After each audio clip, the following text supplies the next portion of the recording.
YSR Congress party అధ్యక్షుడిగా అనేకమైనటువంటి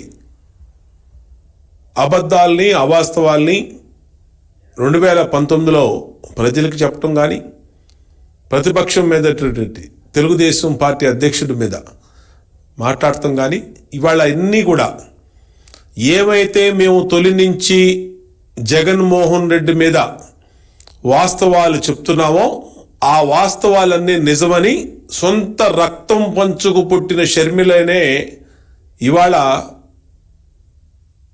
చెప్తా ఉంది. దానికి మన కడపలో భారతీరెడ్డితో చెప్పిస్తారా అని షర్మిల నిలదీస్తున్నటువంటి ప్రెస్ మీటు అన్ని వాస్తవాలు వచ్చినాయి. దీంట్లో ఏ విధంగా జగన్మోహన్ రెడ్డి అవినీతి కాడించి జగన్మోహన్ రెడ్డి ఆ రోజు బెయిల్ కోసం భారతీరెడ్డిని, అనిల్ కుమార్ని ఏ విధంగా సోనియా గాంధీ దగ్గరికి పంపించింది, ఎన్నిటి మీద సొంత చెల్లెలు షర్మిల మాట్లాడుతుంటే ఇవన్నీ తెలుగుదేశం పార్టీ మొదటి నుంచి చెప్పినయే. మేం చెప్తేనేమో రాజకీయంగా కట్టుకథలు చెప్తున్నారు అని చెప్పి మా మీద చెప్పారు. ఇవాళ సొంత చెల్లెలు చెప్తా ఉంది, నువ్వు ఏం మాట్లాడుతావు జగన్మోహన్ రెడ్డి, నువ్వు చెప్పినవన్నీ అబద్ధాలని తేలిపోయింది కదా, లేదంటే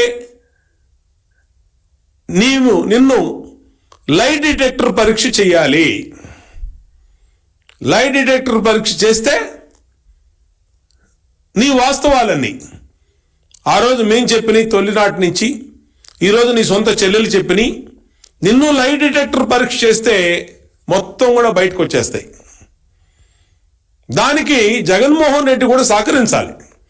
ఎందుకంటే నీ మీద దాదాపు 12 కేసులు సిబిఐ కానీ ఈడీ కానీ 16 కేసులు పెట్టి 18 నెలలు జైల్లో ఉండి ఎన్నోసార్లు దానికి 100 సార్లు బెయిల్కి వెళ్ళావు, సుప్రీంకోర్టుకి వెళ్ళావు, తెలంగాణలో హైకోర్టుకి వెళ్ళావు, సిబిఐ కోర్టుకి వెళ్ళావు, ఎక్కడా నీకు బెయిల్ రానప్పుడు నీ భార్య భారతిరెడ్డిని, నీ బావమరిది అయినటువంటి అనిల్ కుమార్ని సోనియా గాంధీ దగ్గరికి పంపించి వాళ్ళ కాళ్ళు పట్టుకొని ఆమె సహకారంతో నీకు బెయిల్ వచ్చింది. అదే మాట షర్మిల చెప్తా ఉంది ఈరోజు. ఏం సమాధానం చెప్తావు జగన్మోహన్ రెడ్డి అని అడుగుతా ఉన్నా. ఇది వాస్తవమా కాదా? నీ చెల్లి బయట పెట్టిన నిజాలకి, తొలి నుంచి తెలుగుదేశం పార్టీ మాట్లాడుతున్న వాస్తవాలకి